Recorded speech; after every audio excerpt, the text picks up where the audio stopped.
Hello, everybody. I'm not sure what's happening here or whether or not I'm actually, there we go. Okay, now I know for sure we're being live streamed.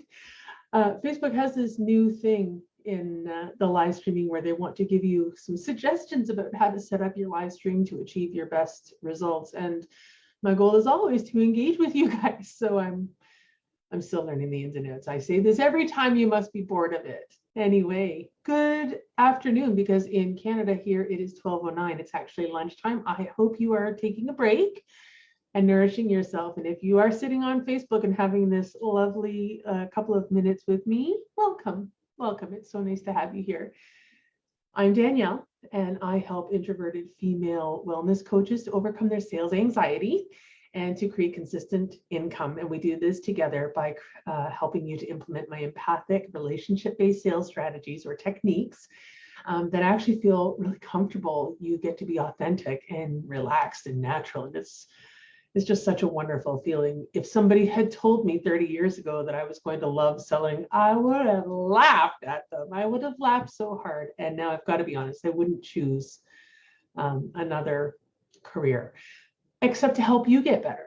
Because you know what, that's really what I've done with my salesmanship all these years. Is I've actually used that to pay it forward, teach it forward. For 25 years, I've been teaching other salespeople how to be the best that they can be. And I think what's really important in that statement is the best that you can be. And the reason is we all have limits on our abilities, right? Some of us, want to stay nice and small, and some of us want to be really, really big, and some of us want to be somewhere in the middle.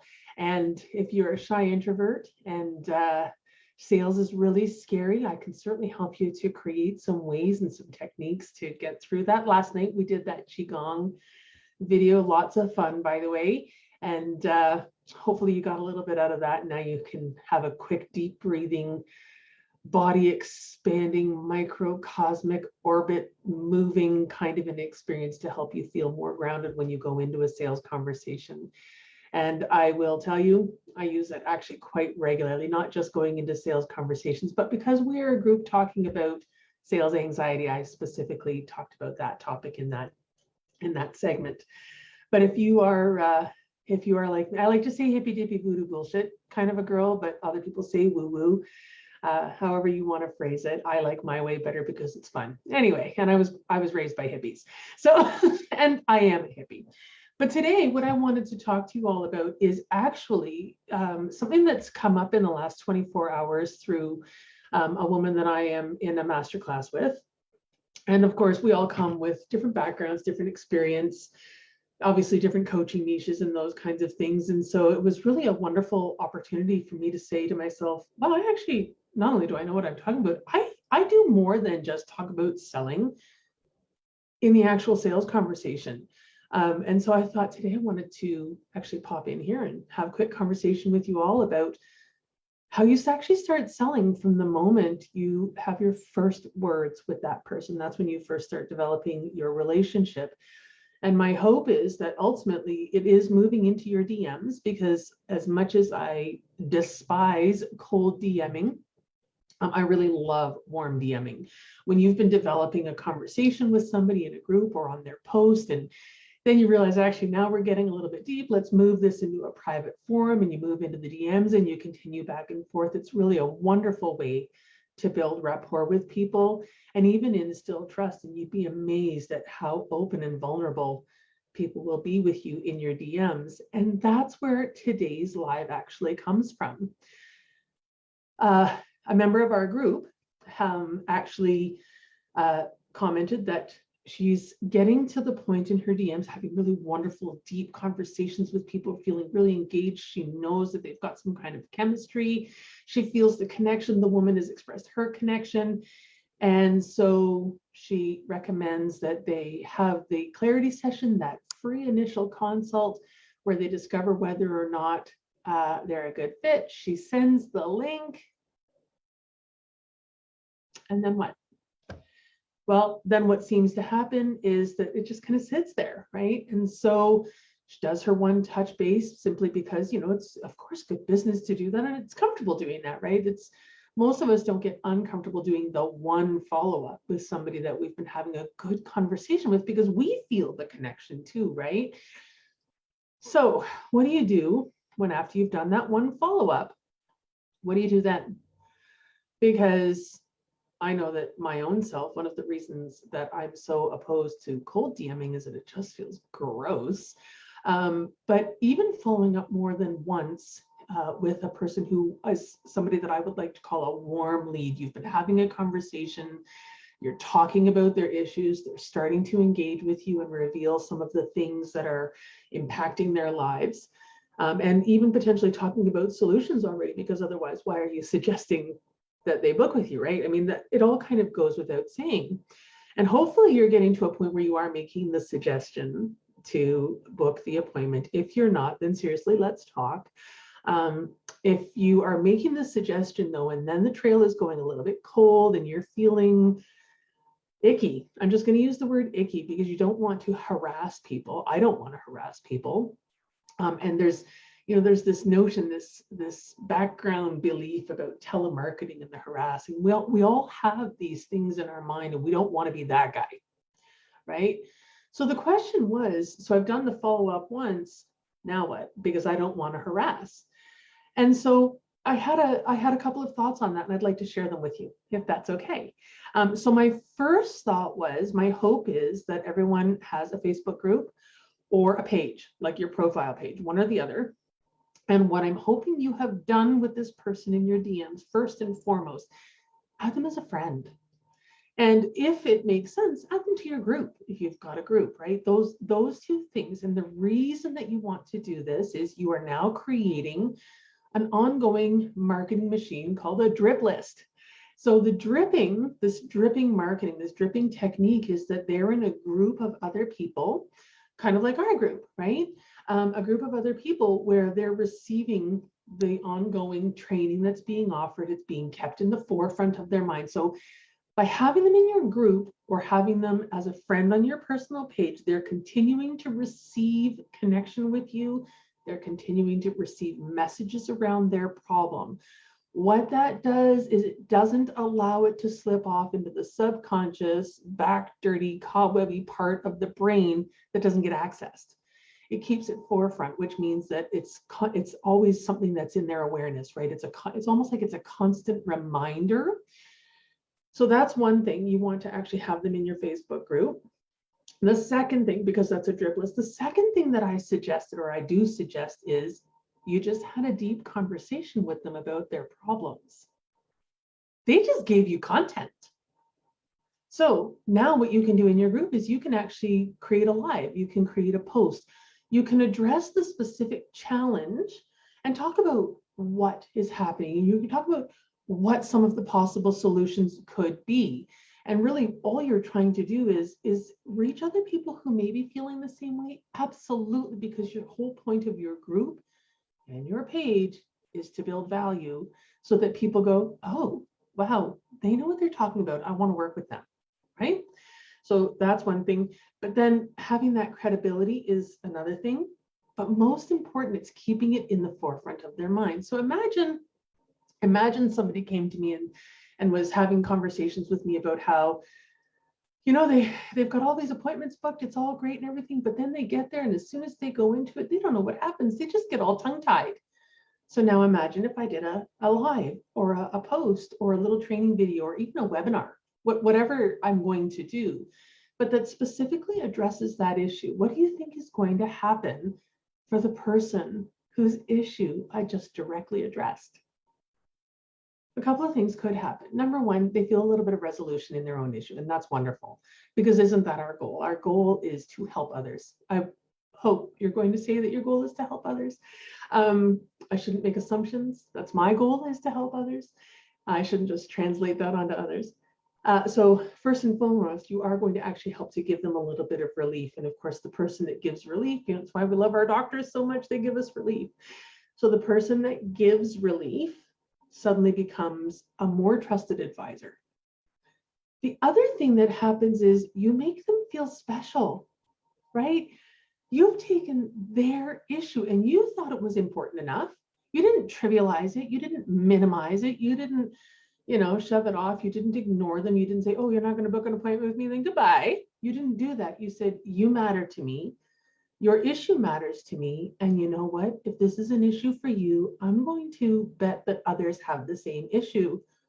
Look at the reason that I'm doing this video, right? It's because somebody that I'm connected with is having this issue. So if they're not in your Facebook group, invite them to your Facebook group. And it's a simple DM saying, hey, it's been so lovely talking with you.